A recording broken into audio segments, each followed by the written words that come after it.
Hello everyone and welcome back to the lazy learners. आज की इस ऑडियो सेशन के थ्रू सीपीसी का एक इम्पॉर्टेंट क्वेश्चन का हम लोग डील करेंगे। And the question is whether there can be more than one preliminary degree in the suit or not. मतलब किसी भी सिविल सूट में एक से ज़्यादा प्रिलिमिनरी डिग्री हो सकता है या नहीं।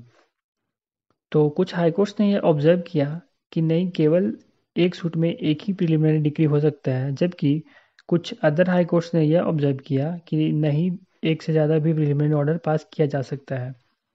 तो भारत इंदु वर्सेस याकूब हसन का केस जो कि 1913 का है, और केदारनाथ वर्सेस पट्टू लाल एआईआर 1915 का केस, और ज्योति प्रसाद वर्सेस गणेश लाल जो कि 1961 का केस है, उसमें कुछ हाई कोर्ट्स ने यह ऑब्जर्व किया कि there can be only one preliminary degree in a suit. जबकि Pyari Mohan Mukherjee versus Manohar Mukherjee AIR 1924, Kashi versus Ramanatham Chettiar 1947, और परशुराम राजाराम वर्सेस हीराबाई राजाराम एआईआर 1957 के केस में कुछ अदर हाई कोर्ट्स ने यह ऑब्जर्व किया कि there can be more than one preliminary degree. मतलब एक से ज़्यादा भी प्रिलिमिनरी डिग्री पास किया जा सकता है एक ही सूट में। इस डिबेट को कंक्लूड किया गया सुप्रीम कोर्ट के द्वारा फूलचंद वर्सेस गोपाल लाल के केस में, जो कि 1967 का केस है। इस केस में यह ऑब्जर्व किया गया कि there is nothing in the code of civil procedure which prohibits passing of more than one preliminary degree.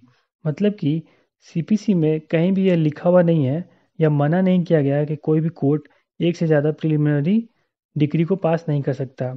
मतलब कि कोई भी कोर्ट है जो प्रिलिमिनरी डिग्री को पास कर सकता है एक से ज़्यादा बार, if circumstances justify the same and it may be necessary to do. अगर सर्कमस्टांसेस जस्टिफाई करते हैं और कोर्ट को ऐसा फील होता है कि यह ज़रूरी है करना, तो एक से ज़्यादा भी प्रिलिमिनरी डिग्री पास किया जा सकता है।